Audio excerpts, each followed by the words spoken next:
Hola, muy buenos días. Good morning. Antes de empezar, Before we start, I'd like to let you know that this consultation session has English and Spanish interpretation services. In order to enable that option, you should click on the bottom bar in your Zoom platform and choose the language you prefer. the session has English and Spanish interpretation available. You just have to go to the bottom bar on your Zoom platform and select the language of your preference in the interpretation button. Solicito que los participantes mantener sus micrófonos Please apagados. keep your microphones off until you're given the floor. I'd like to welcome all of you to the scientific and academic sector consultation of the 37th FAO Regional Conference for Latin America and the Caribbean. My name is Nicole Harari. I'm FAO Regional Partnership Officer for Latin America and the Caribbean, and I will be chairing this session. Today's event is being broadcasted in real time through FAO America's YouTube channel and Twitter, from where you can send your comments and questions. Please comment on this consultation and on the conference through Twitter with the hashtag at Conferencia FAO Americas, and also please follow the at FAO Americas Twitter account. For today's session, the idea is to get to know a little bit more about FAO's regional conference through this video that we're going to introduce now, a 2-minute video. So please, let's watch the video. La pandemia de COVID-19 golpeó a América Latina y el Caribe más fuerte que a cualquier otra región del mundo. Y sin embargo, el sector agroalimentario no se detuvo. La región continuó siendo un pilar de la seguridad alimentaria global, garantizando el abastecimiento local y la exportación de alimentos durante toda la pandemia. Los pequeños productores adoptaron nuevas tecnologías digitales para acercarse a los consumidores, y los gobiernos y el sector privado innovaron para asegurar el suministro alimentario incluso en los peores momentos de la crisis sanitaria. Pero la región aún debe enfrentar grandes desafíos. El hambre se encuentra en su punto más alto de los últimos 20 años. Y millones de personas han perdido sus empleos y sus medios de vida, teniendo que optar por alimentos menos saludables. América Latina y el Caribe debe fortalecer su sector agroalimentario para responder a una población global creciente y para proveer alimentos nutritivos a precios asequibles a todos sus habitantes mediante una producción sostenible que preserve los recursos naturales. Por todas estas razones, la próxima Conferencia Regional de la Organización de las Naciones Unidas para la Alimentación y la Agricultura es más urgente y necesaria que nunca. Es una oportunidad única para que los países unan sus esfuerzos, porque la pandemia alteró todos los aspectos de nuestra vida, pero también abrió un gran espacio de cambio. Un espacio para que cada país transforme sus sistemas agroalimentarios para volverlos más eficientes, inclusivos, resilientes y sostenibles según sus condiciones y prioridades. Un espacio para transitar hacia una mejor producción, una mejor nutrición, un mejor medio ambiente y una vida mejor sin dejar a nadie atrás. Del 28 de marzo al 1 de abril de 2022, en Quito, Ecuador, la Conferencia Regional de la FAO será la ocasión de aprovechar esta oportunidad de cambio.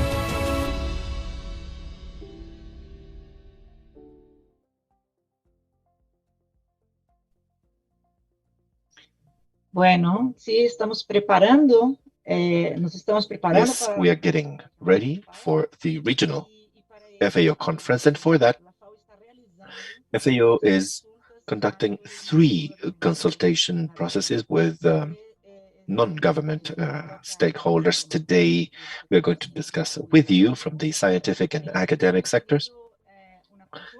We've held a consultation with the private sector last week, and next Friday, we are going to hold a consultation with civil society in the region. The purpose with this consultation process is to expand the coordination with these sectors listening to your opinions and suggestions about our agenda for the next biennium. So you're all invited to participate today very actively with lots of transparency.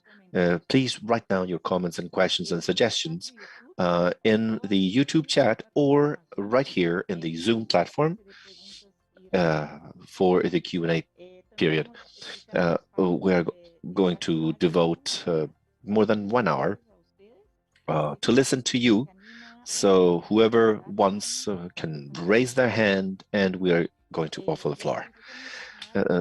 Please remember that at the end of the consultation, we're going to take a official picture and we will have to turn on all your cameras. So in order to start today, I'd like to offer the floor to Mr. Julio Verdeye. He is the his representative for Latin America and the Caribbean of FAO. Thank you, Duclair. Dear friends, I'd like to start by thanking you for taking the time to participate in this consultation, in this dialogue. From the point of view of FAO, the main verb during this session is to listen. We're here to listen and to truly pay attention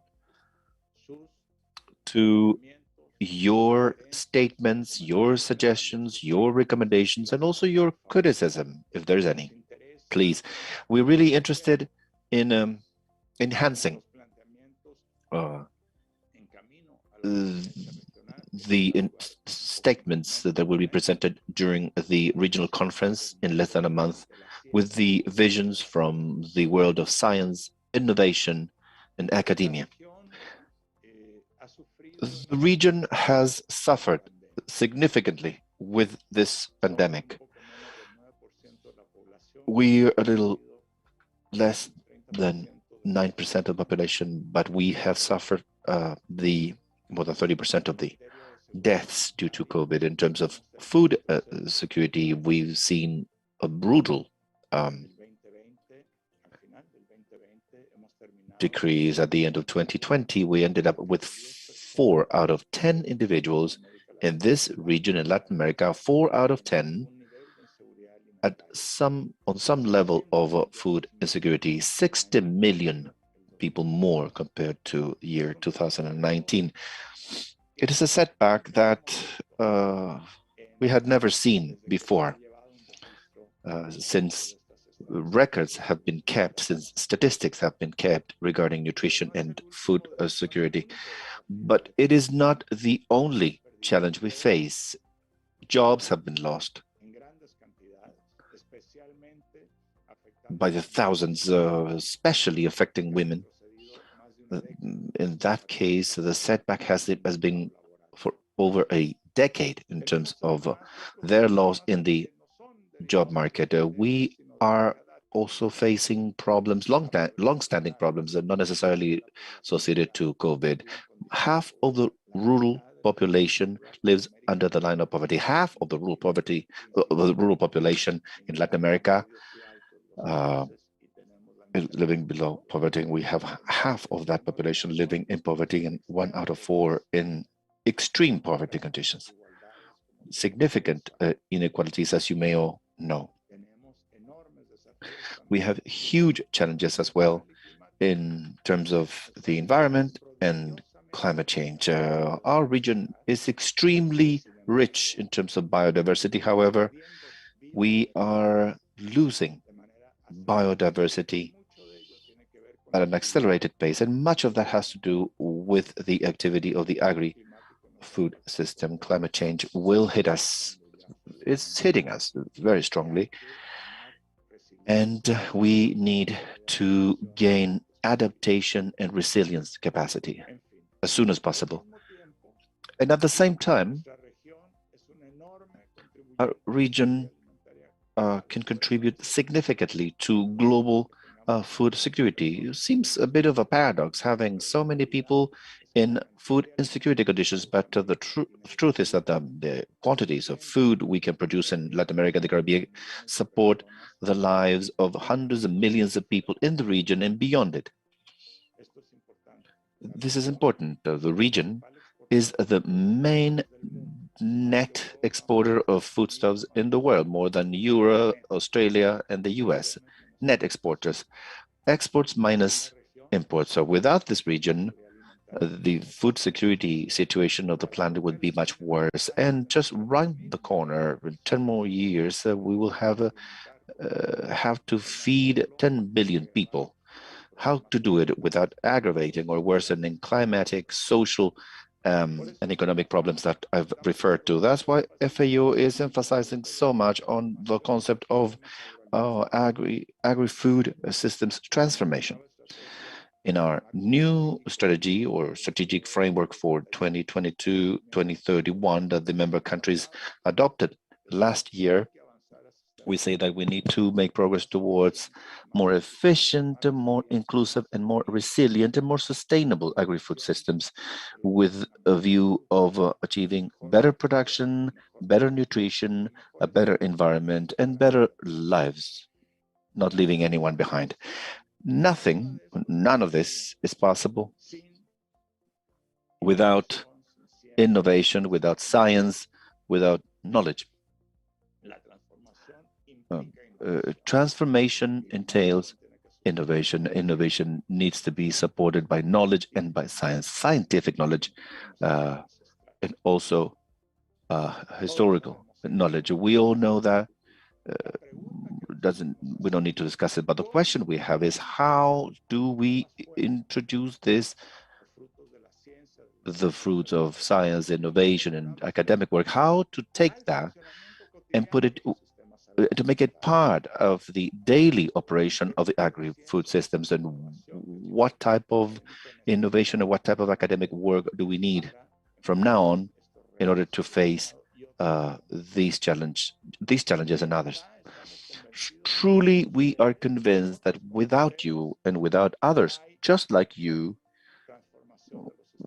we have no chance to transforming agri-food systems. And if there's no such transformation, there cannot be sustainable development. That is absolutely clear. You're key. You have the key and to the solutions that will help us break through. That's why we are paying attention to what you have to say. Thank you very much for your ideas, for your suggestions, and the visions that you are going to share with us. It's not only about this consultation, because out of this consultation, we hope we will find a process so that during the conference itself, the regional conference itself, as Duclair will explain at the end of the meeting,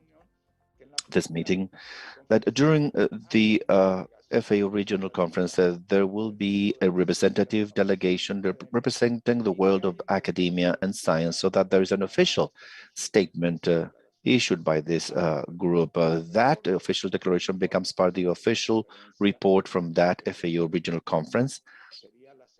That would be the second time, I believe, which we have the scientific world and academia participating, not only as an external observer, but officially as part of the proceedings of the conference, being able to establish dialogue with the representatives of the 33 FAO member states in Latin America and the Caribbean. Thank you very much for your contributions, and we are going to listen now. Thank you. Thank you, Mr. Berleguer. Let us continue with the agenda. Now I would like to give the floor to our regional program leader for FAO RLC, Ms. Maya Tagagi, and she will be referring to the FAO priorities for the region for the 22-23 biennium. Maya's presentation reflects the content of the technical document of the conference, and this was shared with you, in fact, prior to today's consultation. So Maya, go ahead, you have 10 minutes. I will let you know when You have 2 minutes remaining. Thank you, Duca. Greetings to all the colleagues joining us today at this consultation. Thank you for coming today. Allow me to share my screen. As Duca mentioned, I will be giving a presentation in Spanish, but you have access to interpreting services in English, and the document per se is available in both languages. So we have seen a video which was introductory and referred to what the conference is all about. We know that this is a high-level official forum for the region where officials talk about the challenges and priority issues related to food and agriculture. We also know that the conference is for the member states. FAO is merely the secretariat. So this is an event for the countries. We are supporting the countries and logically our partners in this whole process. And you're all key players in defining the working areas, priority working areas of the FAO for the biennium. And also, it's important to mention that there will be a report that will include, logically, the government statements, the observer statements, etc. So this report also serves as input for the organization's other regional conferences. Just quickly, let me refer to the document that Duca mentioned. It consists of 2 parts. One is related to the regional context, and that's where we refer to the challenges and opportunities that we have identified for the food and agricultural sector for Latin America and the Caribbean. And this also involves, as mentioned by Julio, addressing 5 key trends that have an impact on the agri-food systems in the region. Now, we know that there's this ongoing presence of the pandemic throughout the region and its socioeconomic impacts. We know that this is waning, hopefully, well, rather, but it's still present, actually. And we also refer to the second trend, which is uneven and unsatisfactory economic recovery. Some countries' economic recovery is still very weak. There has been a substantial increase in the poverty rates, hunger, food insecurity rates as well. And all of this fosters or furthers, rather, this growing gap of inequality between the countries and within countries. And this is obviously coupled with the environmental and climate crisis, which is related to increase of disasters, intensity of disasters, and erosion, etc. Now, what are some of the challenges and opportunities? Well, these are related to the 4 betters that we have also referred to in the video. These consist of 4 key proposals by FAO, primarily related to SDG 1, which is eradicating poverty, SDG 2, zero hunger, SDG 10, closing the inequality gap, reducing inequalities. And so related to this, we have identified the main challenges, but they're also related to opportunities. And these are closely tied to today's dialogue, which is also related to low investment in research, growing climate variability, which has an impact on productivity. And as far as the opportunities that are related to this challenge are concerned, we see innovation and the digital revolution. There are significant opportunities here to boost production, for example, and sustainable production. Then with regard to, we've already talked about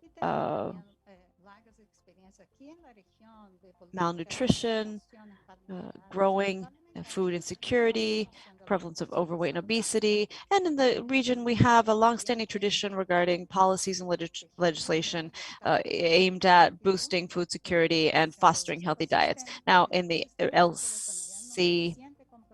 LAC region, we have countries that are particularly affected by climate change and ecosystem degradation. The opportunity related, there's a growing number of initiatives to speed up adaptation and mitigation. Now, we have also seen that COVID-19 has furthered poverty and structural inequalities as another challenge, but the opportunity there is that we can boost our social protection system. So I just wanted to underscore these key areas. Now, with regard to the regional initiatives for FAO, we will continue to boost our programmatic response by way of our 3 regional initiatives. Essentially, what we're proposing are the same ones during the previous conference. Regional Initiative 1 is related to sustainable agri-food systems in order to provide healthy diets to all. Regional Initiative 2 is having prosperous and inclusive rural societies, and Regional Initiative 3, sustainable and resilient agriculture. Now, all of these are related to the 4 betters and the priority programmatic spheres. Each of the coordinators are here today to answer any questions that you may have, specific questions regarding these regional initiatives. But all of the regional initiatives are described in the document, and they are broken down into 4 key areas. As we mentioned, we need to focus our efforts and not lose sight of the goal, and we need to be more efficient in terms of our resources and also have more of an impact. And that's why we are focusing on 4 key areas under each regional initiative. Regional Initiative 1's 4 key areas are contributing to reverting the hunger rate and boosting food and nutrition security, ensuring physical and economic access for healthy food and nutritional food to secure healthy diets. 3 is to provide support for policies and programs aimed at reducing overweight, obesity, and communicable diseases related to diet.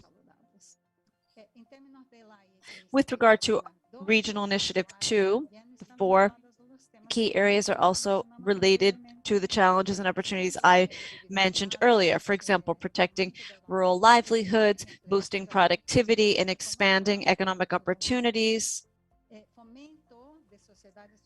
fostering equitable rural societies by way of economic inclusion of women, young people, indigenous people, Afro-descendants in the rural realm.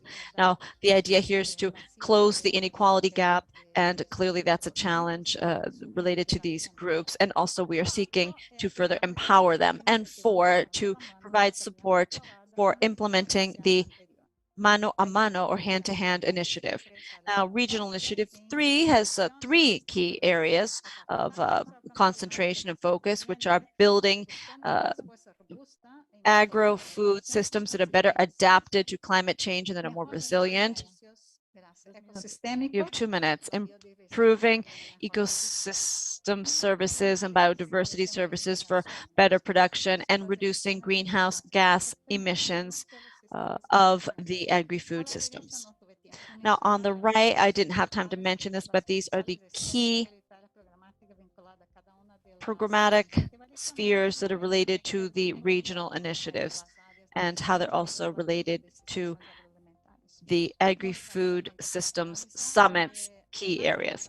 Now, just wrapping up, the FAO programmatic efforts also include what we call accelerators, and these are initiatives to have mainstreamed efforts related to SDGs. And some of the accelerators are technology, innovation, obviously these are key issues for this consultation, data, and then complementary aspects such as governance, human capital, institution, and then the cross-cutting or mainstream topics, which were also included in the previous framework, are also here, but now they're more focused on individuals, gender, youth, inclusion, broad-based inclusion, that is, generational inclusion, including young people, women, etc.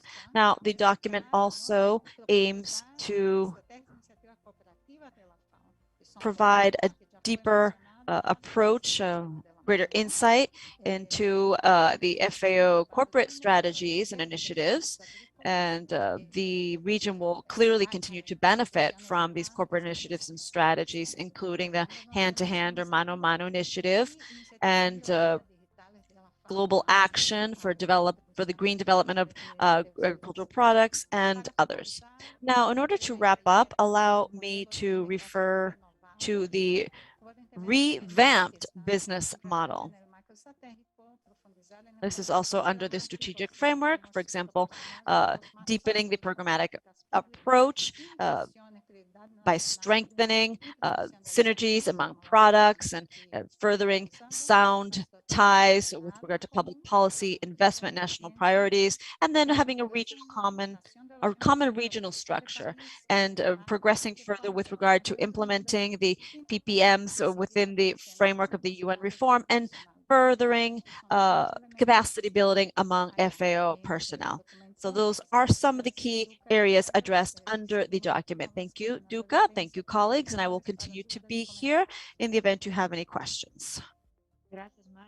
Thank you, Maya. I would like to remind those of you who have any burning questions, please be sure to raise your hand and or post your questions in the chat. We have selected 3 individuals to provide commentaries on behalf of the scientific and academic sector. This is to provide some food for thought. And each person who will be providing commentary will have 3 minutes. We'll start with Alejandra Girona, the Technical Secretary of the Right to Food Observatory of Latin America and the Caribbean. Thank you for volunteering to provide this commentary. You have 3 minutes. Go ahead. Thank you. Good morning, ladies and gentlemen. The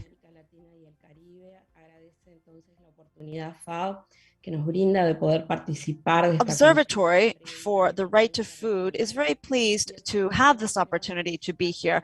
And secondly, we would like to commend you for the document related to this event. Now, clearly, logically, when we talk about food and eating and nutrition, there are many ideas crop up, but it's also challenging to have a document that specifically refers to the current context and that also contains short and mid-term goals and a consensus among such a myriad of sectors addressing so many topics. I know that's challenging. Of course, from within our observatory, we are fully convinced that at the end of the day, we need to reach a roadmap that we're all in agreement with to have healthier lifestyles in lives. And this would be in benefit for those within our region and specifically for those who are facing inequality and poverty. Now, we work with more than 90 university institutions, and we were founded back in 2017. We receive support by FAO through projects to support Latin American and Caribbean initiatives related to zero hunger. This is also funded by the Spanish Aid Agency, and we have also worked under the Mesoamerican Hunger-Free Region supported by FAO and the Mexican Aid Agency. Now, with regard to the document, we wanted to mention a few key priorities or share some priorities with you that are underscored by FAO in order to boost production, nutrition, improve the environment and overall livelihoods. I would like to begin by underscoring the three regional initiatives presented and the need to ensure that they are more adapted to the different realities and contexts in our region. Now, research into the right to nutrition is one of the most renowned areas of research of our observatory. We have 120 research studies that have been conducted with strategic partners working with the fight against hunger. And on February 28th, we launched the 10th round of requests for research projects. And this is the idea. The idea here is to ensure that these actions are directly related to the 3 FAO regional initiatives. So we, with regard to each of these 3, have come up with specific areas of work, and you can find this information on the observatory's website. With regard to Regional Initiative 1, the document refers to policies and programs aimed at reducing malnutrition and that is related to non-communicable diseases. Now, we have 26 studies in this area, and several of the draft bills have been supported by the observatory. Recently, in fact, we worked on a draft bill for Cuba, but we don't think it's just enough to enact laws. Rather, we need to ensure that there's enforcement and follow-up. And in fact, some of the experiences that the observatory is working on includes, for example, frequent monitoring initiatives in various areas. Now, we know that our works are fully based on science and are conflict-free. Now, we should foster the full participation of all. In that regard, the academic community can foster ongoing dialogue with the less visible sectors, but not they're still as important, and civil society as well has ensured that the right to nutrition is one of the key areas of their efforts. The role of academia is something that simply cannot be replaced. That will be key for ensuring transformation, and we work toward that goal. For our organization, it's particularly important these accelerators that are mentioned are key. More innovation, more technology, more data production, and then the complementary aspects, the human capital, governance, and institutions. Yes, I'm wrapping up. Now, with regard to the mainstreaming issues, we would like to underscore gender equality. Without closing this gap, we will not reach our goals. It's key to further train leaders in food and nutrition as well, business sector, business leaders, and we also need to empower citizens with necessary information that they require for the changes on the horizon. No, we know that we work with individuals from academia who are fully committed to eradicating hunger and boosting FSN, but we require more economic support to ensure that we have quality studies. Now, we once again would like to state that we are willing to participate and collaborate with this consultation process and to prepare input for the next regional conference. We would also like to urge the organization to significantly consider its policies and programmatic work, academia, and the synergies that we can continue to foster together. Thank you for this opportunity, and we are here for questions. Alejandra, muy buenos Thank you, Alejandra. Very good comments to enrich our discussion. Now, the second speaker, Joaquin Rosano. He is the Regional Director for Latin America and the Caribbean of 1CGR. Joaquin, go ahead. Thank you very much for being with us. You also have 5 minutes, and I will let you know when you're only left with 1 minute. Thank you, Duca. Good morning, everyone. I'd like to thank FAO for opening up this space in preparation of the next regional conference. It is an honor to share this table with the distinguished colleagues of academia and the scientific world. Very especially, I'd like to thank and recognize Dr. Julio Verdeguer. Julio, for your magnificent work heading this regional office. And in particular, because you have promoted interagency alliances in favor of the countries and their development agendas.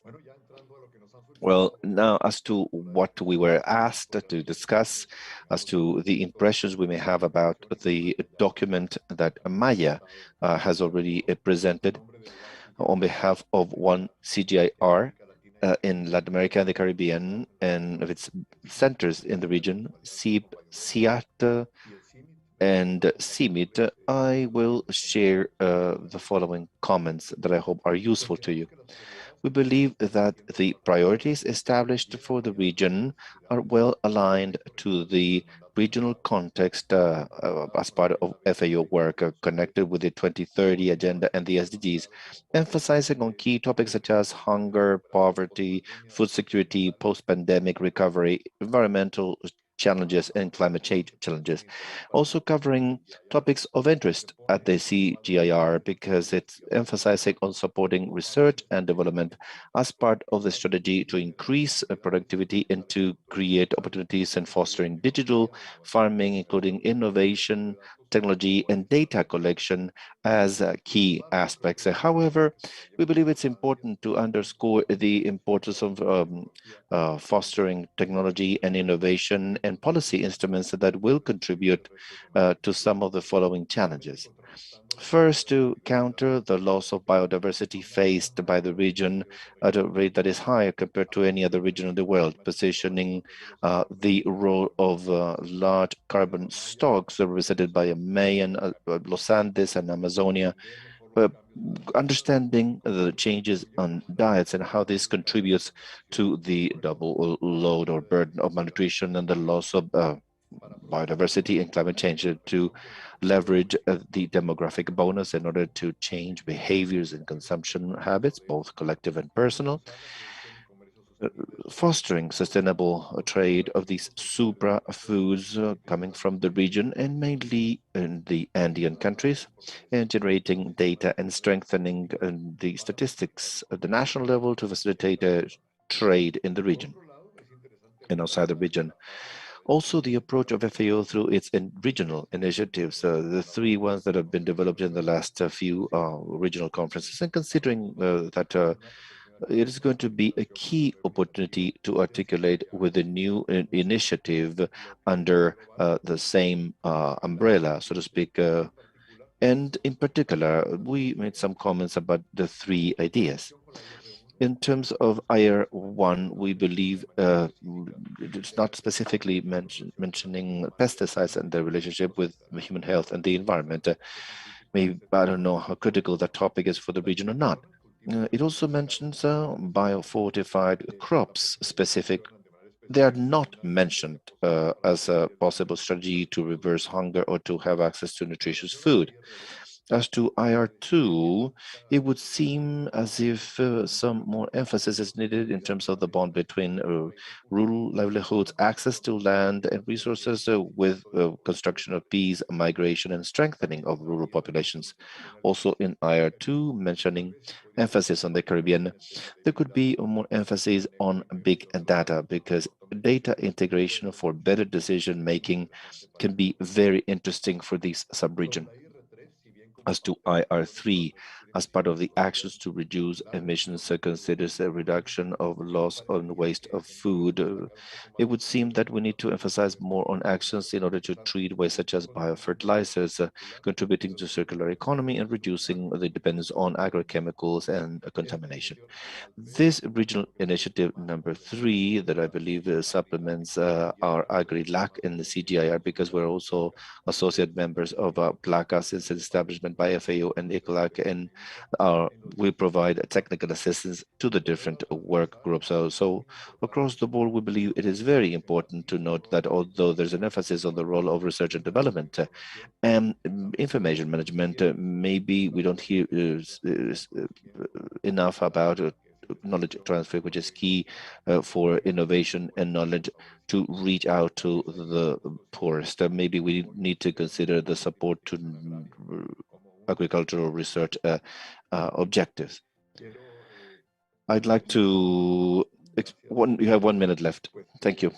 I'd like to say that from CGIR, we offer our help to supplement and collaborate together with FAO and all the members in the region on aspects such as science-based innovation, knowledge, products, technology, services and solutions, building specific capabilities, governments or organizations, providing advice from our point of view on science and research in terms of the impact of policies, institutional arrangement, investment, and also innovative finance. In summary, We see that there is fertile ground for collaboration between one CGIAR and FAO, which is the application of science for the development of technology to achieve a better production and better nutrition, a better environment, in a complex context that we find in this region exacerbated by the significant inequality gaps because of climate change and now due to post-pandemic recovery. Thank you very much for this invitation, this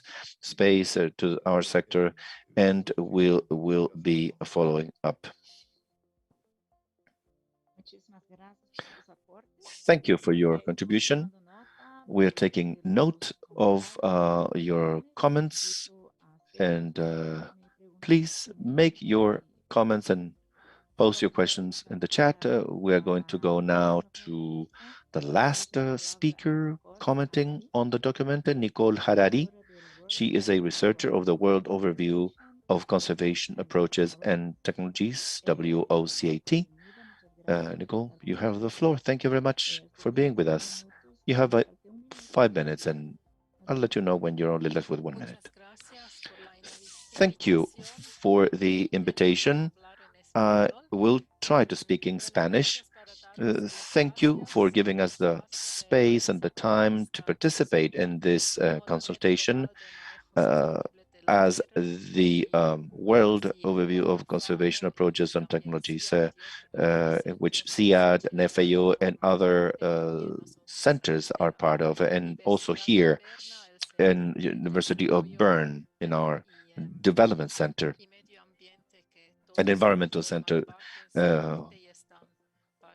of which we're all part and are also part of this World Consortium. Well, the document on FAO priorities for the region is quite thorough and adequate. We believe it is important to reinforce the idea that one of the opportunities in the region is to consider the advanced knowledge and local capabilities that exist. Universities and research centers, both applied and basic research, national outreach centers, and the human capital in Latin America constitute a unique base to achieve the 4 betters of FAO. National information systems, the information that's generated, and the data transparency in Latin America are an example for many regions of the world, and they represent an opportunity that cannot be forgotten, and in which that should consider the integration of the regional initiatives of FAO. For example, in our context, prioritizing sites and actions in the restoration and sustainable management of the land. This will contribute to sustainability in time and the ownership of this progress. And in that sense, it is a key to reinforce South-South cooperation, including academicians and politicians in Latin America and the world, which will generate benefits not only in the region, but also globally. Another important aspect is to avoid degradation, and with that, to prioritize the rehabilitation of the different ecosystems. Latin America represents for the world a biodiversity reservoir and also of genetic resources that will provide high quality food to the world. And in spite of the significant changes that have happened in the last few decades, it still has a significant part of its territory covered by healthy ecosystems and soils that are also productive.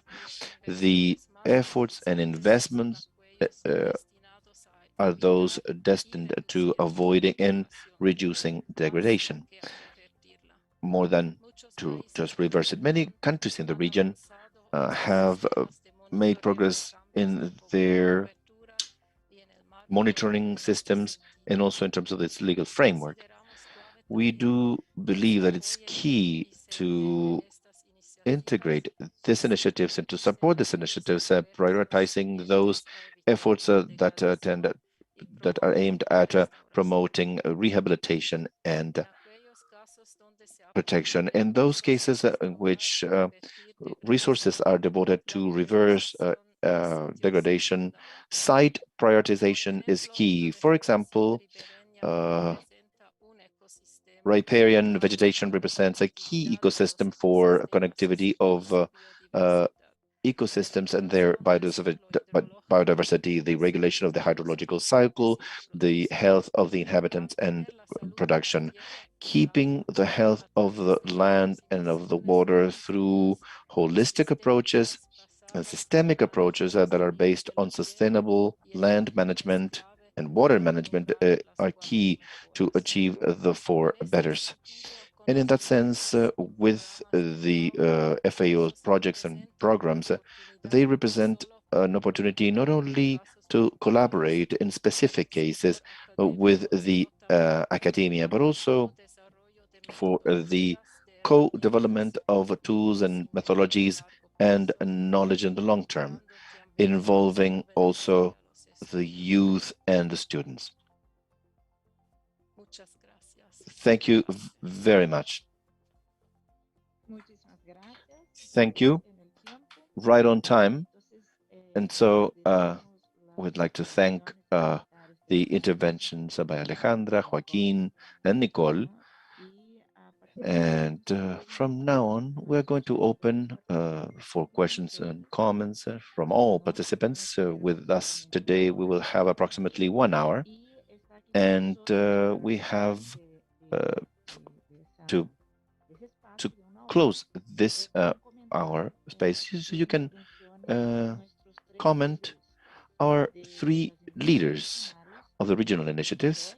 Daniela Godoy, she's a policy officer in charge of the Sustainable Food Systems Initiative in order to provide healthy diets to all. We also have, and we'll also give his views, Luis Beduski. He's a policy officer in charge of the Hand in Hand for Prosperous and Inclusive Rural Societies. And finally, Maria Soledad Bastidas. She's also a policy officer at FAO, and she's in charge of the Sustainable and Resilient Agriculture Initiative. So I have one hand up from Paulo from Universidad de Sao Paulo, Rio Grande do Sul. You have the floor.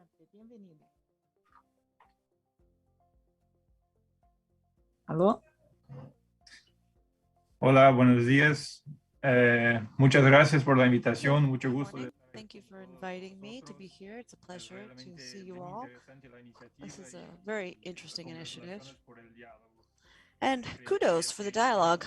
I think that the document and the FAO proposals are very appropriate given the context we are facing. There have been many changes brought on by the pandemic, energy crises, political crises, climate crises, etc. I just have one question, a very specific question. And this is related to primarily what we did with FAO support in recent years related to agroecology. So for quite a while now, FAO has been one of the key organizations globally addressing the importance of the agroecological system for transitioning towards healthy, resilient, sustainable agri-systems. But I had some difficulty understanding why agroecology is not more directly referred to in the document. Now, there are many agroecological practices, agro-environmental practices, for example, bio-inputs, pesticide controls. For example, I agree with someone who mentioned that that could be more present. But at the same time, we know that it's very important to underscore the practices and policies to foster the agroecological ecological sector in many of the countries. I just wanted to add that on my 2 cents. Thank you for that. All right, I do not see any other hands raised. Perhaps Luis, you could talk or refer to Luis's Paulo's comments. I think you're right, Pablo, in that this is an issue that is worked significantly on. And I would have to underscore 2 key initiatives within FAO. One is a global initiative called Sustainable Ecology, and that has been underway with several of the countries of the region, in addition to an entire network that is related to learning in this area.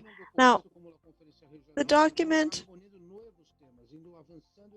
clearly is a starting point. At the regional conference, new issues will be added to the agenda. Now, we've been referring to agroecology now the past 2 regional conferences, so there is a past. And Joaquin mentioned something, and by the way, allow me to mention this. FAO's entire program for quite a while now has referred to eliminating obsolete pesticides, having guidelines for appropriate packaging for pesticides and labeling. And thank you for mentioning this, Joaquin. We do need to focus more on these pesticides residues. There are studies out there that we could work further on with some of the partners. But anyhow, I hope I have answered your question, Paulo, regarding agroecology and the minimal mention of this in the document. This doesn't mean that we will not continue to delve deeper into this, but you're right. But I would like to mention that we have placed emphasis on some of the perhaps more emerging issues. But yes, this does not mean we will not continue to work on the subject matter. Thank you. Okay, Arlette Angarita has requested the floor.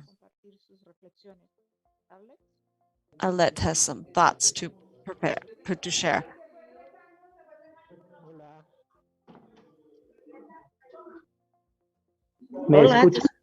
Sí, te escuchamos. Can you hear me?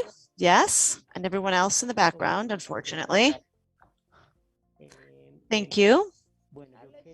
¿Se puede tomar un minutito solo para presentarte de dónde vienes? Perhaps you could introduce yourself, your name, where you come from, just quickly. Good morning to all of you. My name is Alex Angarita Leighton. I'm from Colombia. I am a member of a network of higher education institutions fostering agroecology and family farming in Colombia and the National Family Farming Network. I would like to thank you for this opportunity. I would like to mention that this is very important for Colombia. Now, we have the National Family Farming Network, which serves peasant, indigenous, Afro-descendant farmers, fishers, and artisanal producers nationwide. This network works with more than 170 other national organizations and many higher education institutions are involved here as well in order to boost their work. Now, family, ethnic, community, peasant, indigenous farmers are involved in their organizations, and we work closely with higher education institutes, establishments as partners in this network. Now, as mentioned by the previous colleague, it's very important to underscore, as you deem appropriate, the family farming proposal for Latin America. It is very important because family farming production systems are the ones that feed the people in our countries on a daily basis. And I'm referring to family farming systems that are small and mid-scale in size. and many of the countries do not have technical training programs or public policy that would be able to ensure the success of these production systems, because most of these production systems are part of what we call sustainable farming. That's a very large umbrella term involving organic farming, agroecological, biodynamic, natural, ecological farming, etc. There's a wide variety of participants, and FAO has rolled out many programs with a view to strengthen these systems. So it's very crucial to underscore this, these family farming systems under the plan, so that they will be able to better respond to the climate crisis. Currently, we are facing these climate issues, and these participants, these stakeholders play a key role in securing our food security. We know that our countries provide great inputs, and so if we can promote sustainable family farming, that will be key for caring better for soils, biodiversity, for seed conservation. We require training, technology for these farmers. We also need to protect the foundation of family farming, because this is the basis of our country's food security. In Colombia, this is crucial. We need programs that are focused on training these farmers, family farmers, and also research, training programs, extension programs for this whole sector in Colombia. That's what we need. Thank you. Thank you. Let me give the floor to Gabriela Fajardo. Gabriela, go ahead. Hello, can you hear me? Yes. Thank you for this event. I'm here on behalf of a Uruguayan Organization for Food Security. I would also like to underscore the importance of furthering FAO's role as a liaison between academia and decision makers and governments, all with a view to ensuring that they receive this wealth of literature and publications that have been carried out for decades. Often we feel that the literature does not actually reach those individuals who are taking the key decisions related to our food and nutrition. Now, also, it's important to develop new strategies that would allow for these research processes to continue over time, reasonable timeframes, of course, because we are all fully aware of the fact that these nutrition and food related issues do not arise overnight. And it's important for the work that has been published thus far to be better disseminated. We also would like to see more joint actions and regional level research projects that obviously would be much more of a contribution for the governments and decision makers. Thank you. Thank you. Allow me to now give the floor to Iris Ordóñez Guerrero. Hi there. Good morning. Go ahead. Good morning, ladies and gentlemen. I am Iris Ordóñez on behalf of Peruvian Office of the Catholic University. I agree with many of the previous comments, but there are two that I would like to underline because they are of great concern to us as within the university and community and academia. Now, we do believe the document makes sense.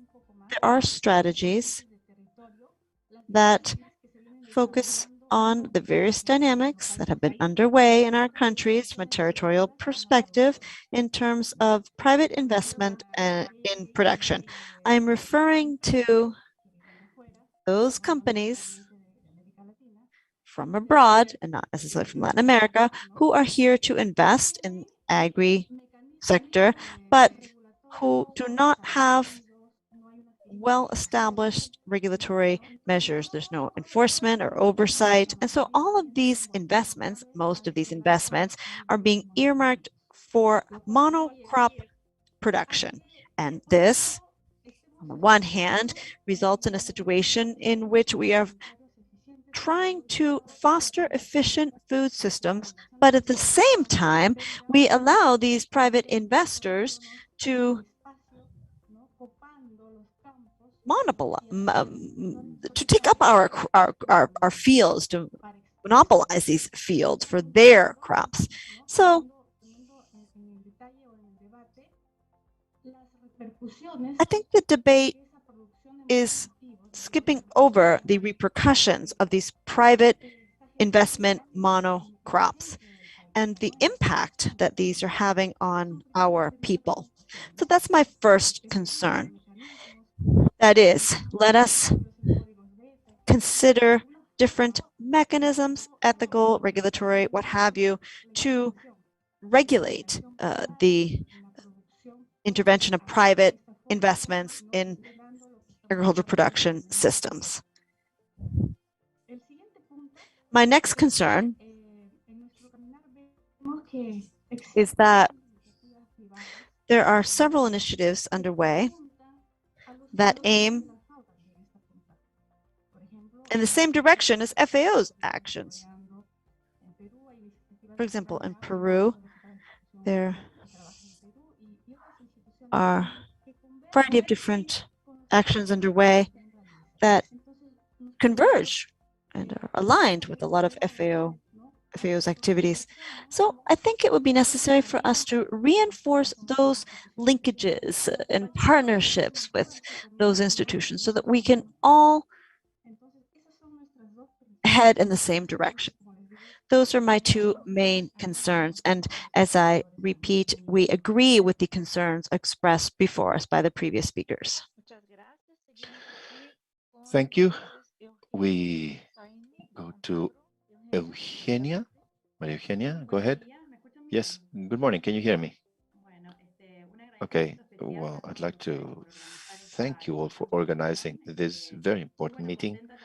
And I'm happy that Fondagro is able to express what we see from Latin America and the Caribbean as well.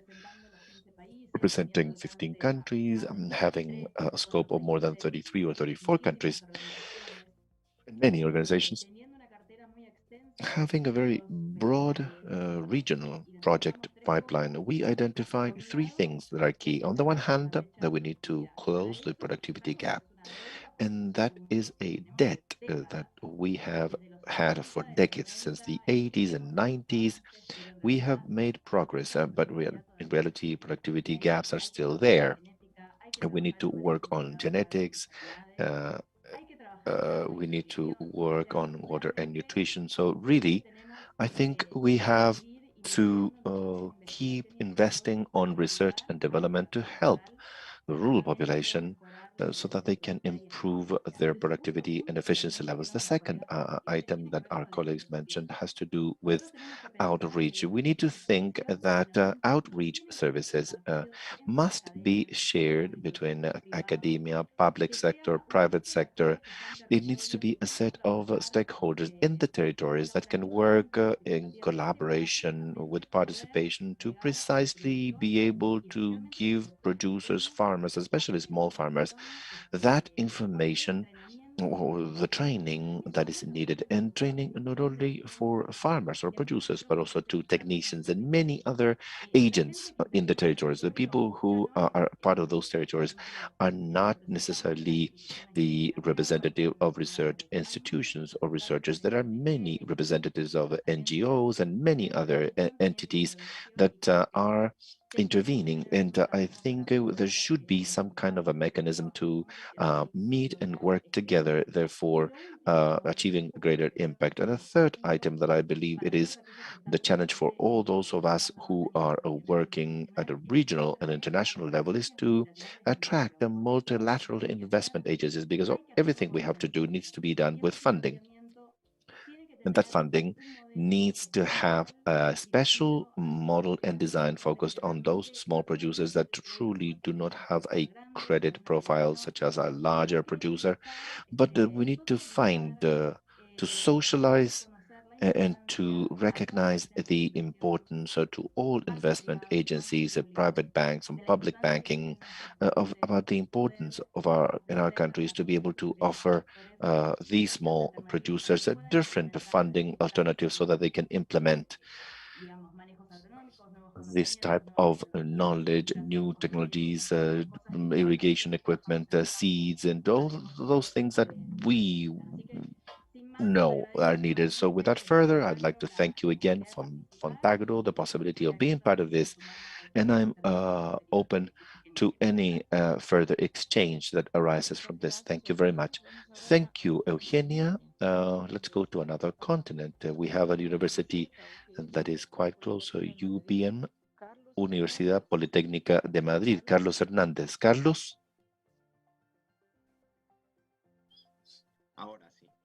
Yes.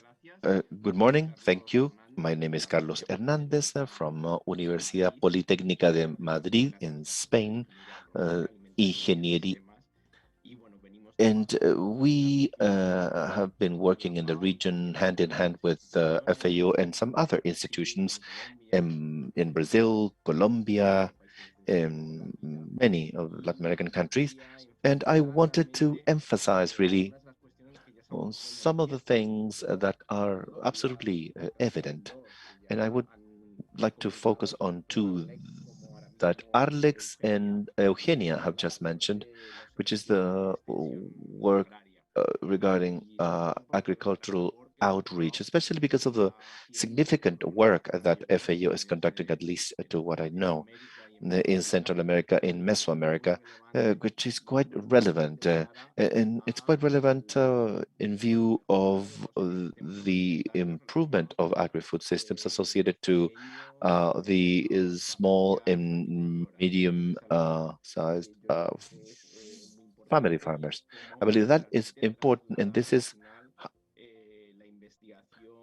how to project research and academic understanding to those producers. I believe it is quite important to see how to grease those wheels that will allow us to take that research and development and use it to solve the problems, especially for small and medium-sized farmers and families, in order to improve global agri-food systems. It's not only about the agricultural outreach service as a field to work or task, but it is also the way in which academia and researchers we have to face the problems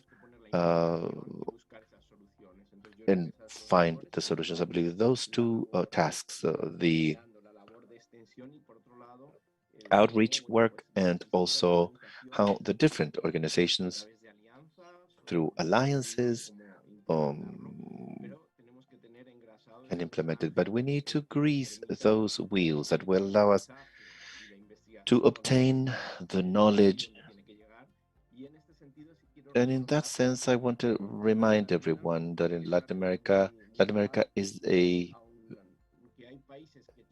although there are countries that are significantly developed in terms of technicians and researchers in the field of agri-food systems related sciences, there are other countries in which they still need to develop their research and development in academia. And I believe there are countries that need to improve their research capacity. That's it. Thank you very much for this space. And thank you all.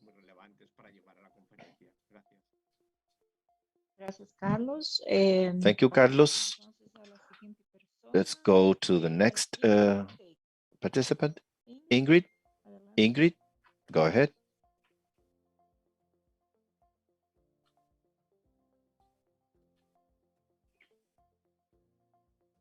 Hello, Ingrid. Ingrid, are you there? Can you hear me? Yes. Okay, thank you. I represent WOCAT together with Nicole and also FAO. I'm a researcher in Argentina. I think it's great to try to use all the knowledge available and to link with the academia, because really in Latin America we have lots of knowledge, and it is so important to leverage it for everything that FAO is trying to do. And in that sense, and specifically in terms of soil degradation, which is one of the goals in many countries in Latin America, it is key to be at the base in order to achieve those four betters. And going back to the issue of capabilities, we have monitoring systems, and with all the information we have that will help us monitor the effects and actions that are conducted.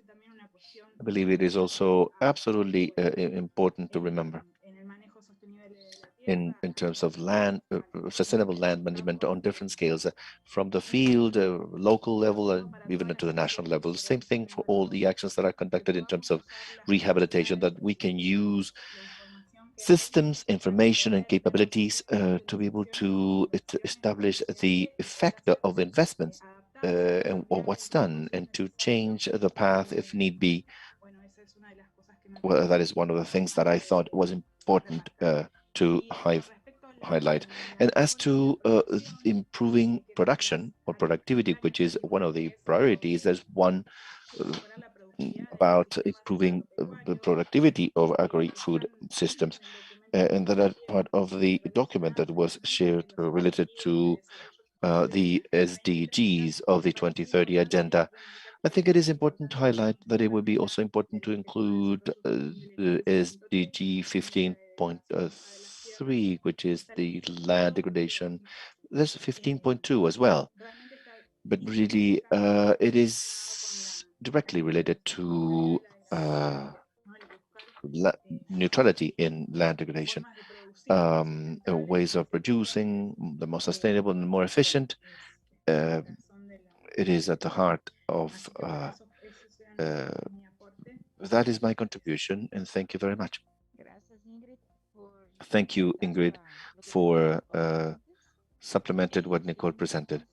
So we will go now to the University of Antioquia. Teresita Alzati. Teresita?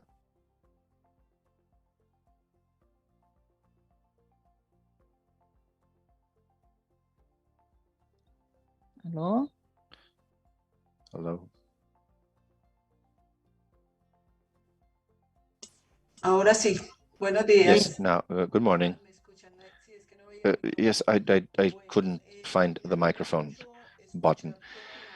I'm happy to hear about all these proposals, these concerns, and these approaches we've heard. I would just give you a very important thought.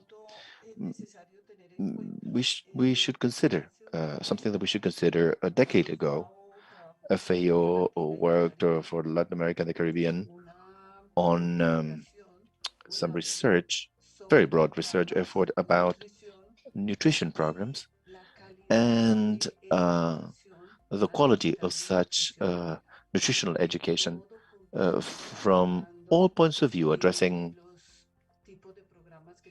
types of programs that were conducted in all areas, those who were responsible, the nutrition specialist training programs, and all related programs in which the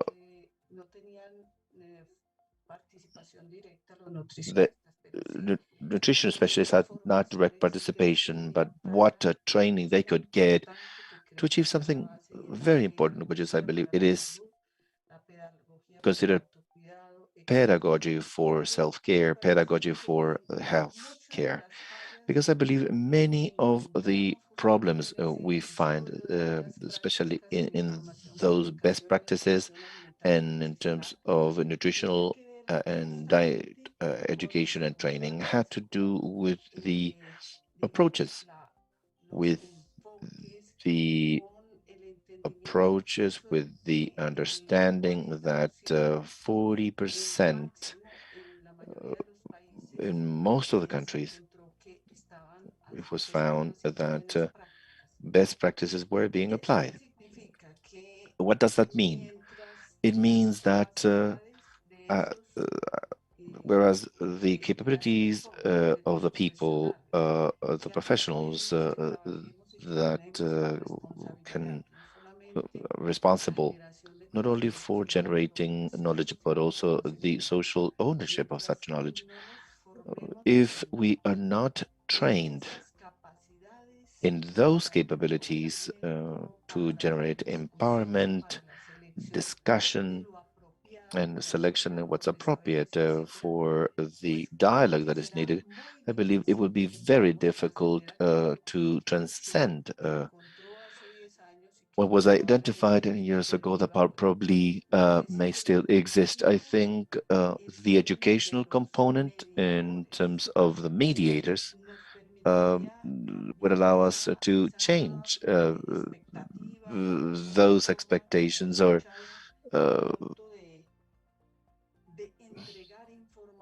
of delivering information, of communicating models, mechanisms, and strategies that are built in isolation or built from outside and not from those who are, not from the stakeholders, from the more political actors and academic actors. I think the educational component, the critical perspective is what will allow us to address a critical pedagogy, those levels we see today, because it is not about solutions from outside.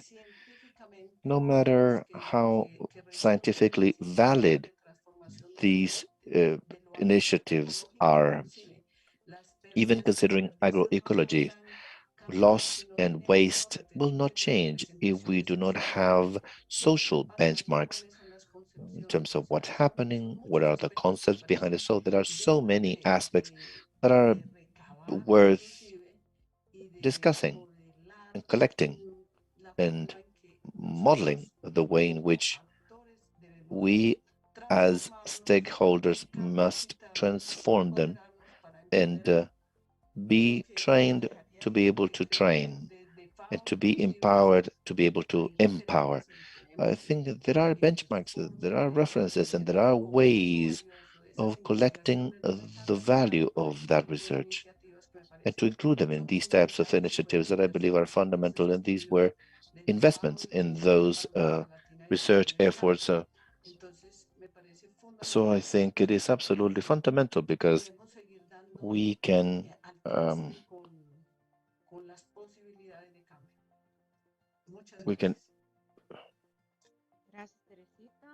thank you, Teresita. So out of Antioquia, south of the continent now, Playa Ancha, Valparaíso, Chile. Mirta Groveto. Mirta? Can you hear me? Yes. Good afternoon. Good morning. Thank you for this opportunity. I am a professor at the Playa Ancha University in Valparaíso, Chile. I also participate in Flaxo and other groups. I understand everything that has been said. I also agree with the need for sustainable agroecology systems. This provides incentive for the circular economy in small sectors. These joint policy actions, together with municipalities or local authorities, are key to bring about these virtuous cycles, which in the end allow for greater visibility and use of local systems. Now, there's another variable related to the non-communicable diseases globally and how this affects food systems. Now, there have been many processes underway in recent years aimed at taxes on poor quality products, poor quality in terms of nutritional quality, that is, processed foods. These are key parts of Latin American and other regional diets. So, how are we going to continue to provide incentive for healthy diets if we know that when there's food insecurity, some of the products in the baskets are not necessarily fresh fruit and vegetables? So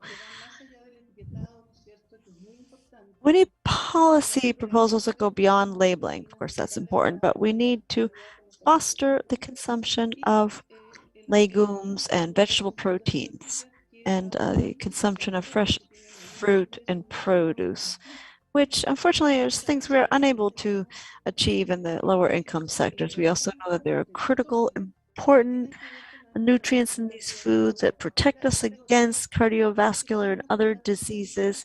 And these are the ones that are simply absent in our diets.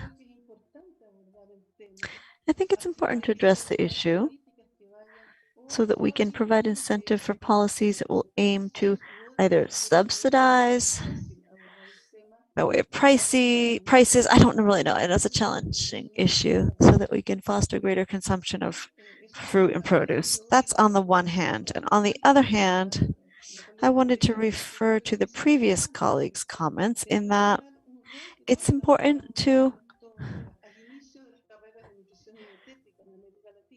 revisit FAO's role in supporting different education models so that we could actually provide support to the population in terms of food and nutrition education. I think it's key to revamp shared capacity in Latin America among professionals playing a key role in food and nutrition security.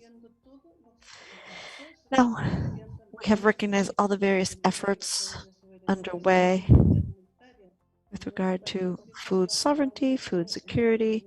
In my country, we are currently working on drafting a new constitution, and we hope that the impact will be positive. And I think that from within FAO, we need to address healthy diets, but from a more precise, specific approach so that we can actually make progress toward widespread healthy diets. Thank you, Mirta. 1, 2, 3 people have raised their hands still, and we will take comments from these 3 individuals, but no more, so that we can wrap up on time or as scheduled, which will be in 40 minutes roughly. Marta Marina Borrero, Agrosavia in Colombia. Marta, can you hear me? Yes. Thank you. Good day to all of you. Thank you for the invitation.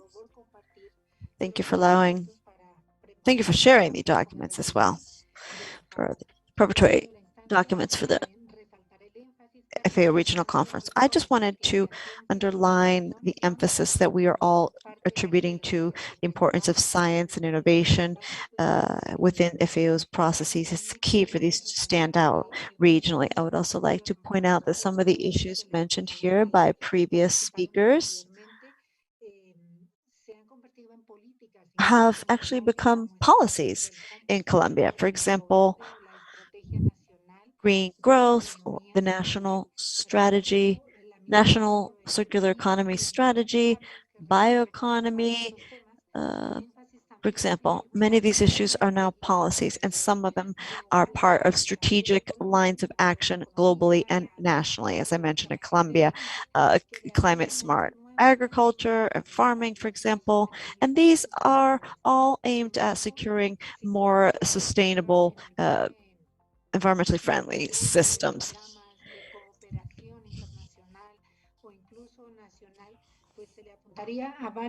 Now, with regard to national, international, regional programs. I think there are several initiatives out there to foster food security, and that would allow us to secure SDG 3 or SDG 15, based on what Ingrid just mentioned in terms of earth biosystems, specifically related to soil and degradation. Now, although all of this is proposed, I just wanted to bring this to the fore. I wanted to talk about cooperation and how we can actually implement the policies. We have participated in drafting policy documents and other scientific papers, but the bottleneck is actually implementation. And this implementation must involve recognizing the specificities, territorial specificities. That's what we saw in Colombia, but this is the same for any Latin American country. I'm just emphasizing Colombia because we have 5 natural regions that, it's a great with chock full of contrast. It would seem as though there were 5 different countries. We have a wealth of biodiversity in Colombia as well. Nicole referred to the significant capacity that we have within our institutions, generating climate information, ecological information, think tanks, universities. We come up with a great deal of technological proposals and ideas. So there's a wealth of opportunities, but I think the issue is related to implementation. That's the bottleneck. And so someone also mentioned that it's important to have reasonable timeframes for the programs. Short-term projects are not that great. If we think about natural processes, obviously they're a lot longer. 1-year, 2-year programs would not be in consonance with the responses that nature would come up with. And last but not least, in Latin America and in Colombia, more than 74% of the food comes from family, community, and small-scale farming. So that group of producers is the one that we need to encourage and address through specific lines of action. You also know that in the region, we have traditional ancestral knowledge held by farmers, and we need to go from interdisciplinary approach to a transdisciplinary approach in that regard. Those are my contributions. Thank you. Thank you, Marta, I apologize. Now, Luis Bolina from Colombia as well, the agro cluster representative. Go ahead, Luis. You're the second to last speaker. Good morning. Can you hear me? Yes, we can. Excellent. My name is Luis Alejandro Molina from the Agro Cluster in Colombia. Thanks for the invitation. I just wanted to point out all of FAO's work in Colombia, and along with what our leader from AgroSavia mentioned, the Ministry of Agriculture and Rural Development, along with the Ministry of Science and Technology, in fact, with support by FAO Brazil, have launched implementation of the rural outreach or extension model. Now, part of the initiatives of the National Agricultural Livestock System are related to everything FAO has been doing in Latin America and the Caribbean. Now, in that regard, we have seen that there has been significant contribution from the government and the small and medium-sized farmers, because they are actually the individuals who are the pillars of our food system. So we would have to make an appeal to academia, because academia is also working with different actors and scientists on designing these technological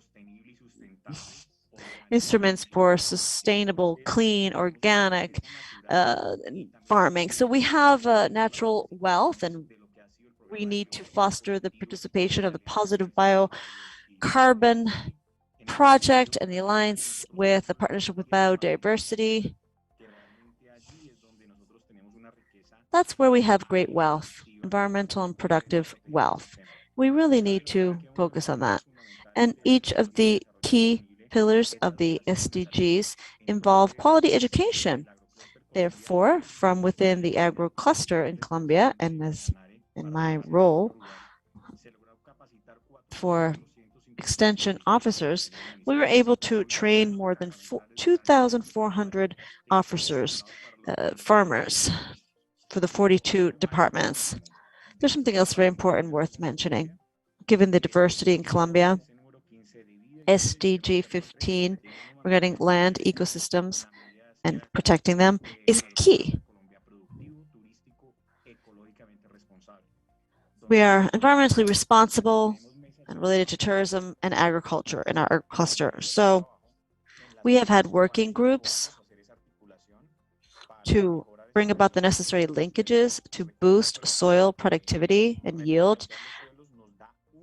If we refurbish or focus on soils, we can gain a centimeter a year, and non-responsible mining has resulted in a significant environmental impact. Colombia is an agro system, but it is working towards being more agro-industrial. And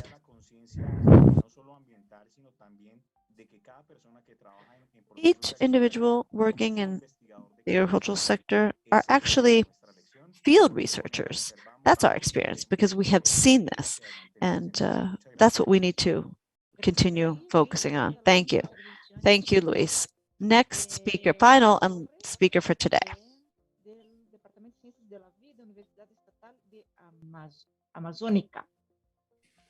Muchas gracias, buenos días. Thank you, good morning. Can you hear me? Yes, we can hear you. Okay. Well, my name is Bolívar Torres. I'm speaking on behalf of Ecuadorian Amazonia. I'm a researcher and professor, Universidad Estatal Amazónica in Ecuador. First, I'd like to thank you for the invitation.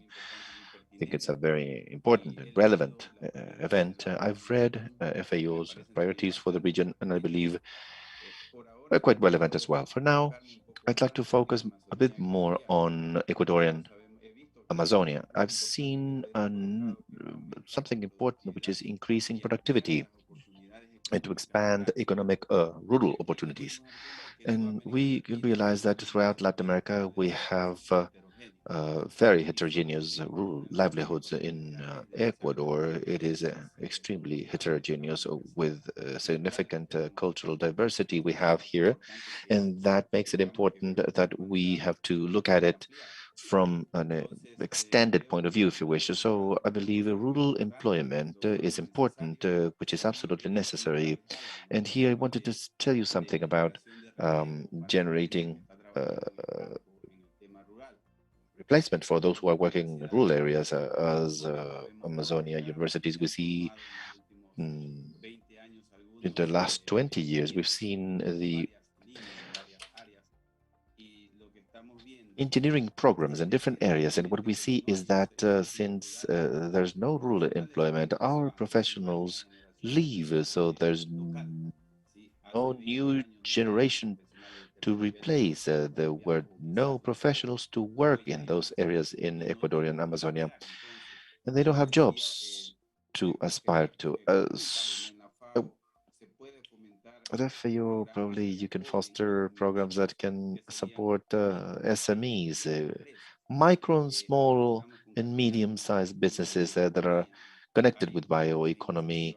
There are many initiatives to develop biopesticides, biofertilizers, bioproducts, but if we do not give an alternative to our producers and the new generation that are already educated enough to develop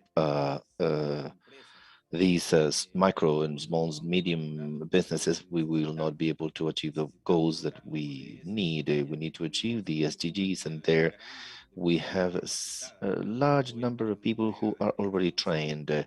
This is the era of education and information, and we can leverage that. Same thing happens with sustainable consumption. Sustainable consumption is necessary because then we have sustainable products, but there's not the necessary opening, at least here, in which a population, or either local or national population, may be interested in actually consuming sustainably. So those are the two topics, the micro, small and medium-sized businesses, and sustainable consumption. Thank you, FAO, because you worked a lot in my area. Right now, we are launching as Amazonia Ecuatorial for the World Heritage the Quechua initiative. So I believe it's very interesting to what you see with FAO in Ecuadorian Amazonia. Thank you, Bollier. I think we should be closing this segment for listening to what you had to say. There are many elements that require discussion.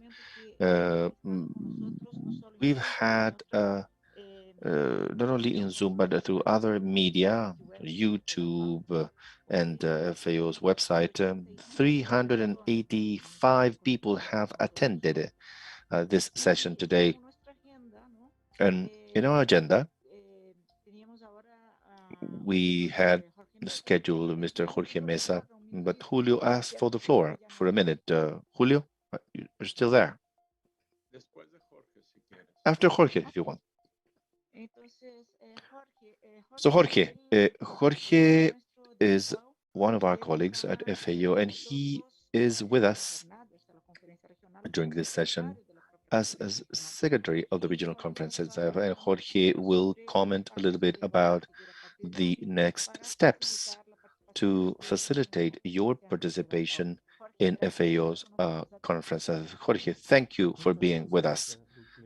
Thank you, Duclair, the representatives of the scientific world and academia. Really, I would like to thank you for your participation in this consultation, because this is part of the preparation of the 37th FAO Regional Conference. For sure, many of you have taken part in previous consultations, but some others are maybe new to this process. However, the regional conference has secured the participation of the scientific and academic world in the following way. First, you will be able to present or appoint 5 representatives or spokespeople to attend the conference, and one of them will be able to be in Quito because of biosafety and also the need to comply with local regulations. 2, you will be able to read a statement from your sector to all other delegations from the 33 countries in the region. But just like for the other ministers, you have 5 minutes to read that, considering that the conference intends to have the largest possible participation with the largest diversity possible. So you need to be very focused on critical topics for those 5 minutes you will have during the regional conference. It is similar time to that is allocated to the different ministers that will attend. And third, you will be able to ask for the floor in during different segments of the conference. Your delegate that visits Quito and those that will be virtually connected, and you will be able to ask for the floor during different sessions or during the conference, which is a conference that is going to take place over a period of 5 days. Although you have no vote because the countries vote. This is a government event and the countries vote. It is extremely important for the regional conference to listen to the voice of those of you who train the professionals of the future, those of you who conduct research, and those who generate evidence for the decision-making process in terms of policy and where new innovation and knowledge is produced, so that we can together face the challenges that are required in order to recover food systems, especially after COVID.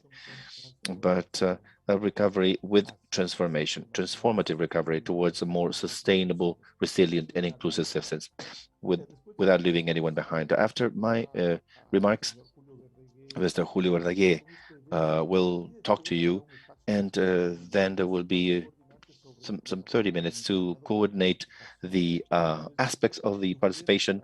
Duclair will be with you. Finally, I'd like to say that for FAO, the contribution of non-government stakeholders, particularly the scientific and academic world, to our agenda is absolutely fundamental, because we would like to thank you again for your participation, and we'd like to leave the door open to continue to identify ways of collaborating in order to make progress in this effort of incorporating science and innovation to fulfill sustainable development goals in the region. So thank you very much. And you have the floor, Duca. Thank you, Jorge. After today's session, when we listen to Julio's final words, we will have 30 more minutes in terms of how to prepare for the conference. Please now, so that you could all, if you could all please turn on your cameras, because we are going to take an official photo. For today's session, Julio said that we are going to listen to comments by our colleagues of the 3 regional initiatives of FAO. Each one of them will have 5 minutes. And then Julio would be delivering final remarks. Max or Marcela, me avisan. Max and Marcela, you let me know if everyone has their cameras on for the official picture. We are going to take an official photo. No puedo verlos desde aquí.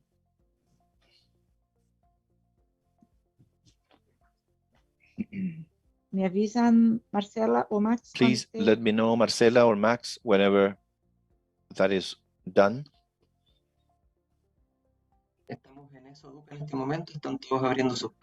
We are working on it. People are turning on their cameras. We'll take the picture and you can resume.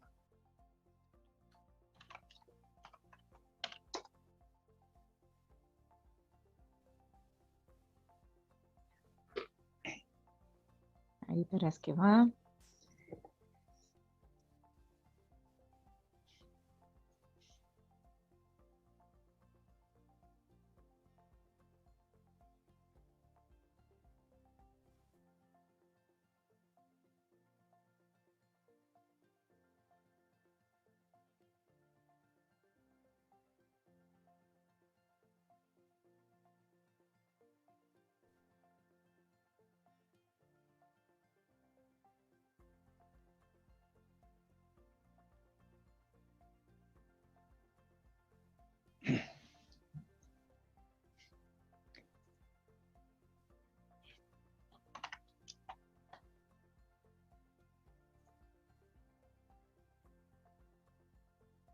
Somos vários. Somos 75 aqui em Zoom. It's several of us. It's 75 of us here in Zoom. Estão despiertos.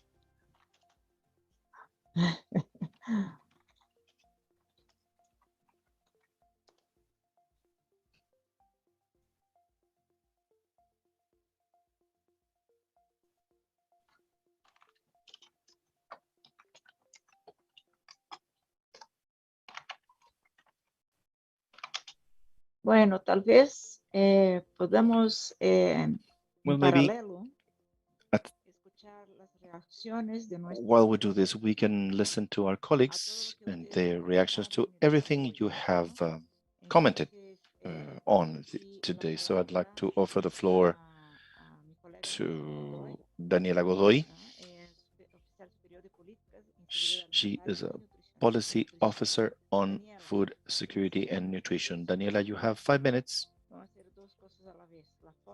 Let's do the photo and we'll listen to Daniela. Daniela, you have 5 minutes. I'll let you know. Okay, thank you. Duca, first, I'd like to thank you all for your attendance and the very valuable comments and opinions regarding the document that we're working on for the conference. As to the regional initiative number 1, to achieve sustainable and healthy diets systems for the population, I'd like to thank you for the comments that have enriched proposal that is based on four main work areas. These are very important priorities for the region. First of all, hunger and food insecurity. Second, physical and economic access to healthy and safe food, obesity and overweight, and fourth, international trade. I'd like to highlight some of the items that have been mentioned here, which are very relevant.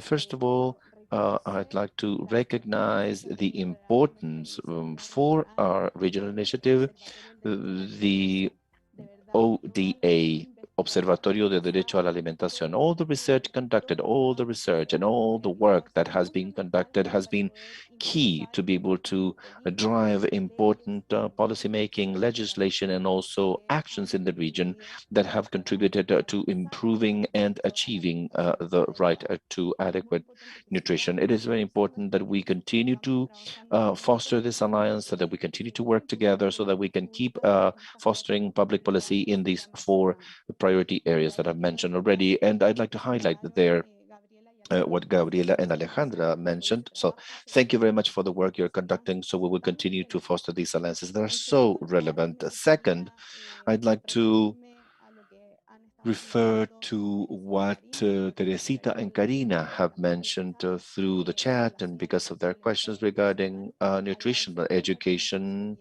Thank you for sharing your thoughts. And you should know that we've been working on a nutrition education initiative that is, of course, connected directly with the contribution that FAO can make to the different countries in order to build nutrition education capacities that can be added to all the other public policies and legislations that are being driven in order to achieve healthy diets for the whole population. So that is also very important. And I have shared the document in the Q&A, and I am going to share it now over the chat. Also, it is very important to mention as to the physical and economic access to healthy food.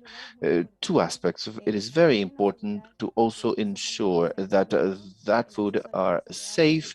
Access to healthy diets, of course, includes aspects of food safety, and that's why we are focused on that agenda. Also related to markets, food supply, and international trade issues that we are addressing from regional initiative number 1. So I'd like to highlight that as well. Another topic that was highlighted, for example, by Mirta, was how we can, what can we do to achieve healthy diets, not only requiring one type of action, but a set of public policies, and to say that we know that 113 million people in our region do not have access to healthy diets.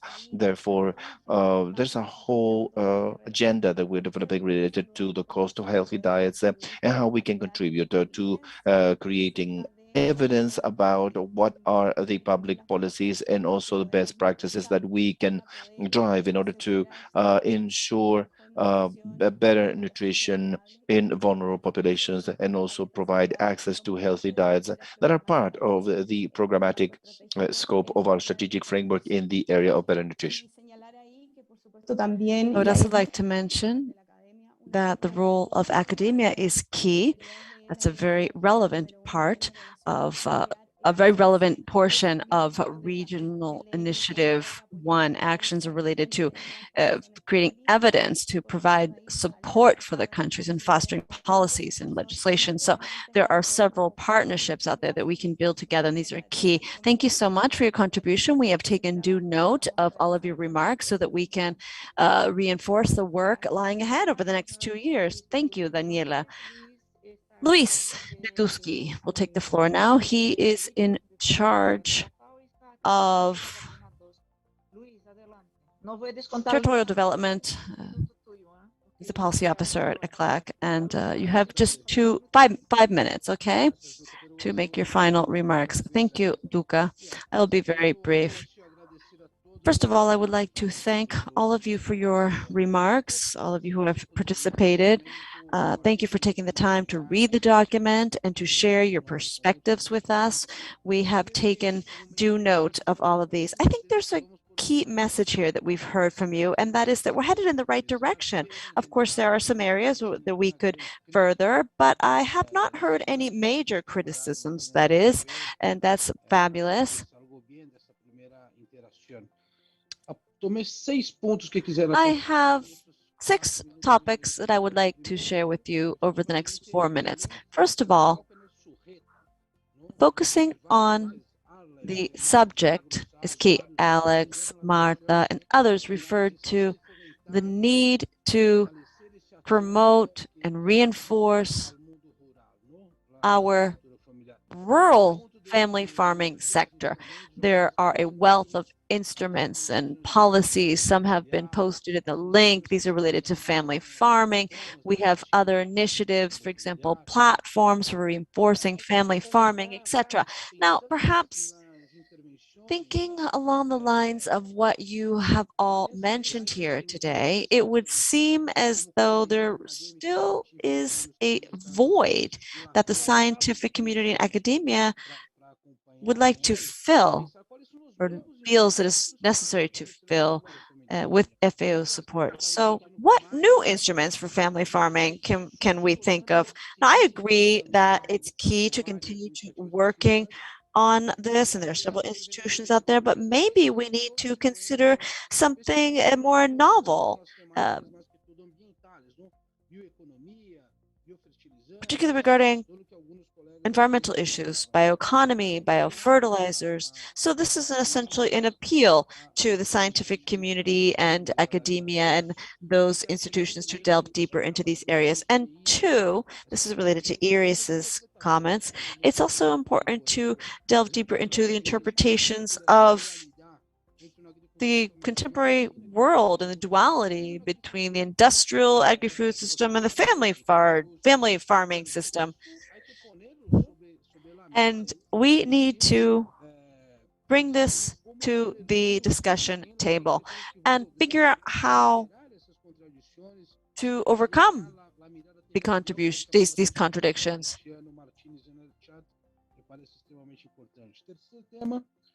I also agree with the importance of Luciano's comments in the chat. Thirdly, there's a contemporary discussion today fostered by the UN regarding the science of implementation. It's not so much about large, lofty ideas, but more about an idea that's actually in the FAO document, perhaps not so explicitly, but how we can go from projects to public policies, how we actually view the territories as living laboratories. So we would like to appeal to the scientific community and academia to accompany us in this process. And then Molière is right when you refer to generational issues. Joaquin also focused on the need to addressing how we can boost the demographic bonus throughout the region. Finally, the need to delve deeper in the partnerships with key rural sector partners. I think we have actually taken a step further today in reinforcing the linkages in this regard with the scientific community and academia. And FAO, I think, can contribute to being a liaison between the scientific community and the policymakers. And that's why we're here today. And we count on your support for the upcoming biennium. Thank you. Thank you, Luis. Let's go to Maria Soledad Bastida, Senior Policy Officer for Agricultural Land and Water Systems, in charge of Regional Initiative 3. Sole, the floor is yours. Thank you. This has been a very extremely interesting conversation. Thank you for all of your contributions. With regard to Regional Initiative 3, as you know, we try to foster sustainable and resilient agriculture. In other words, we are trying to minimize the impact of on natural capital, agricultural systems. And there are several issues that have been brought up today. Allow me to refer to the first one, which is linkages between decision makers and academia. This, or the scientific community, this was mentioned on several different occasions. I don't think there's much more I can add to what Luis mentioned, because this, in the end, is an appeal to further our ties, those ties, because the gap existing, the divide with regard to scientific development and knowledge and problem solving and decision makers is a significant divide. And we here at FAO play a role in working at all the various levels. Fortunately, we have a broad portfolio of local projects, regional, etc., and we work closely with the governments. Therefore, I think we are an appropriate liaison, and we hear your appeal for working together on knowledge management and finding a way to bring this knowledge to and the results of the research projects and studies to the decision makers. And locally, of course, by integrating these projects into local decision makers and through joint dialogue so that we can bring all this wealth of knowledge to the national policy level. I would also like to refer to fisheries. 2022 is the International Year of Fisheries and Artisanal Fisheries and Aquaculture. FAO will continue to do this. We'll continue focusing on illegal fishing, monitoring, boosting the capacity of small-scale fisheries, coastal preservation, etc. The third point is the loss of biodiversity throughout the region. This is something that has been brought up significantly. It's a broad subject. There has been mention of the desire to prevent the expansion of monocrops and how we need to strike a balance between export needs and the needs to reinforce different systems, diverse systems, family farming, family plots, for example, and how at the same time we are able to conserve and preserve biodiversity, excuse me. That is also related to pest control, reinforcing pest control by biodiversity, maintaining biodiversity, the species and ecosystems is helpful in this regard.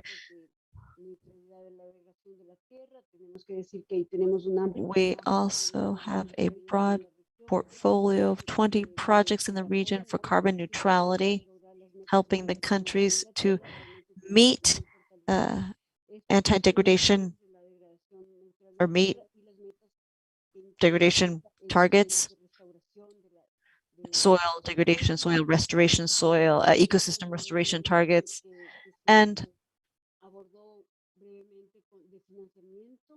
funding was also addressed. We want to work more significantly on innovative financing because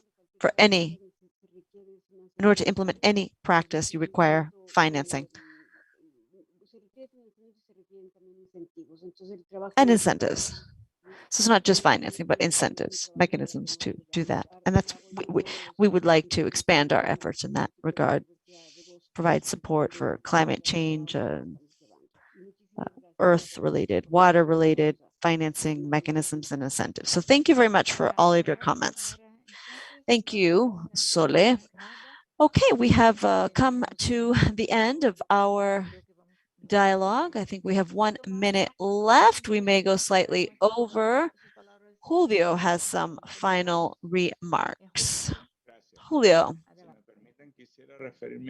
Thank you. Allow me to refer to a few issues that were mentioned. I'm not just here to provide my final remarks. I won't refer to all the comments because my colleagues have referred to many of these, and thank you for that, for all of your opinions. So there are three key issues that I would like to refer to now. One is international trade. Now, Latin America, I said at the beginning, is a key player in global food security. Now, we have worked on some calculations. We have not finalized these yet, but according to our initial estimates, Latin America produces enough food in terms of calories for 1.3 billion individuals. 1.3 billion individuals. Without Latin American exports, food in other regions would increase significantly. Secondly, we also know, and we know this thanks to research projects, without international trade toward Latin America, our malnutrition problems and our hunger problems would significantly worsen. Therefore, I do not think that the discussion should refer to export crops versus family or farming or peasant farming, for example. And Luis Bedusky is also in charge of a series of studies, which will be published at the end of the year, which have allowed us to show, based on the recent agricultural censuses, that family farming is the key driver, the key player in many of these infamous monocrop export systems, dairy, citrus, etc. So it's not the other farmers, it's the family farmers who are working in these. The family farmers are producing these export crops, in fact, according to these studies. And there are other areas where there are no family farmers involved, but in many of these key crops, key for the region, family farming is the key player, quantitatively speaking, and in terms of the number of farmers and in terms of production. Therefore, I think the issue is how to ensure that our farming be more inclusive and resilient. How can we do that? How can we make peasant family farming something that has more opportunity, more space for contributing to not only local markets, but global markets? As far as extension or outreach, that is key. Many of you have referred to how technical assistance and outreach actions are essential, but what type of extension or outreach do we actually need for the 21st century? Is it the same type that we have been focusing on for 20, 30 years? I don't know. I think there have been significant efforts working toward innovation, digital tools. For example, we are significantly fostering this in a variety of different fields. And I think this is critical. It's not just an appeal to recover and regroup the extension officers and technical assistants and outreach actions, but we also need to consider new models, perhaps. And finally, healthy diets, healthy food. It is essential for us to understand why in Latin America and the Caribbean, it is so expensive to eat well, to eat healthy, especially in the Caribbean. We know that that is one of the most expensive regions in the world. And here, I think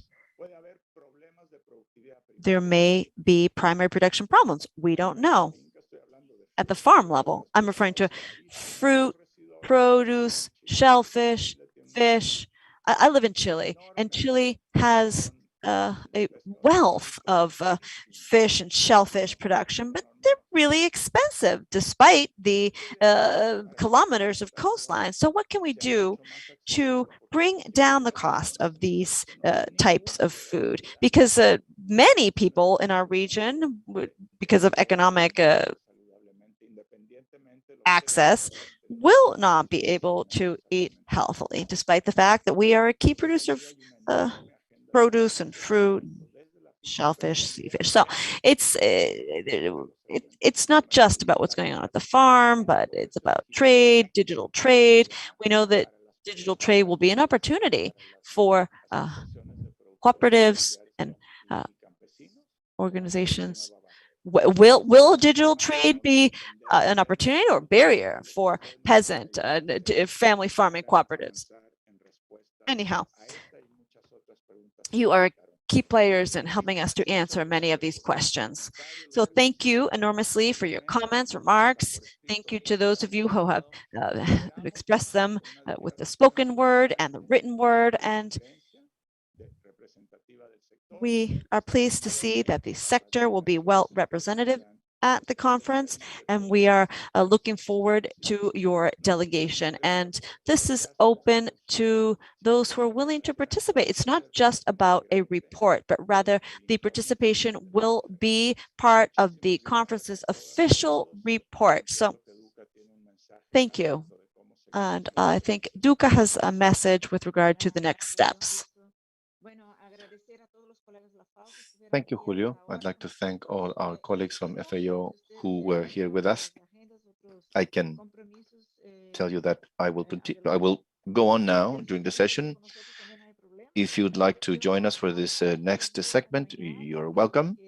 But now I am going to provide some information to those who are available and willing for another 30 minutes of conversation. I will give you some guidance about how we're going to get ready for the conference so that then you can become coordinated. I know that many of you have already attended the previous conference and also the previous consultation process, but many of you haven't. So it is important that you get to know how to get ready for the conference. And now I'm going to share with you for 5 minutes a presentation for better understanding. Please let me know if you can see it.